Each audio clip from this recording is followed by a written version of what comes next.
There are about 13 million hearing impaired people in this country. 2 million are classified deaf.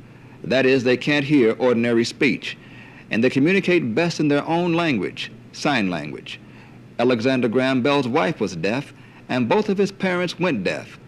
His work as a teacher of the deaf led to the invention of the telephone. So the Bell system has always had a special interest in helping the handicapped to communicate. Now some Bell Laboratory scientists are experimenting with a video technique that would let hearing impaired people communicate using sign language over regular telephone lines. Sue Kurzrock spoke to Vivian Tarter and Ken Knowlton, the scientists involved in this experiment. What we plan to do is to have the people who are doing signing wear gloves, and which have very highly reflective tape, retroreflective tape on the ends and some other places. If you had a bright light at your camera and no other lights, you would see these as very bright spots. Our transmitting device will detect the position of these spots in the picture and transmit just their locations. It would not take a complete picture of me and send that whole picture. It would just find the spots and tell the receiving device where in the picture to recreate those spots of light. How are people able to make sense of the dots?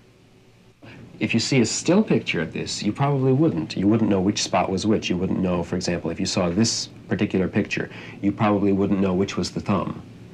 But when you see a sequence of these in motion, somehow we do perceive that that is a hand, and furthermore that that's the thumb and this is the index finger, and we see the whole motion, the whole human motion. How long does it take for sign language users to become accustomed to communicating this way? Only a few minutes. You can just sit down and immediately start doing things like this, and understand, and people will understand what you're doing, where your hands are, and what position they're in, and what they're doing. At this point, what we've done is we've shown that deaf people can communicate with each other when what all they view are 27 spots placed on their hands and face. The research that has to be done is to convert those 27 spots into a signal that goes over the telephone line and find out how precise we have to make that signal. Why can't we use a full picture to communicate sign language? Because the full picture takes much, much more information and would take probably about the equivalent of 100 telephone lines to transmit. And that would mean a whole new circuitry and a huge amount more expense than if we could go over the normal telephone system. So we have to condense the information in the full picture, which is what our technique does. Is Bell Labs alone on research on video techniques for the deaf? There are some others that have to do with speech reading or lip reading that I know of. Yes, Norman Erber at Central Institute for the Deaf has been pursuing a project where he's hoping to get lip information over the telephone, and he'll probably be working with us eventually. And also here at Bell Labs, George Sperling has done some work in which he has simply used a small part of the television picture, smaller and smaller, trying to see at what point it becomes unintelligible, the signing.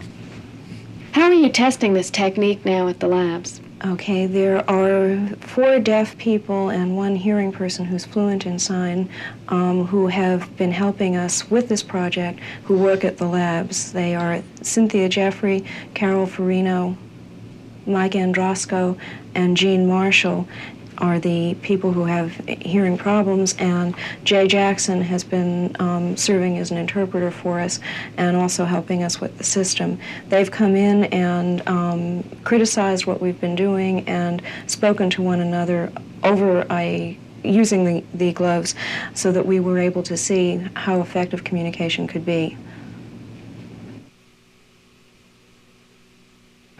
Although the ability to communicate in this manner has been demonstrated, techniques for economically encoding and transmitting the illuminated dots over regular telephone lines to video receivers have not yet been devised.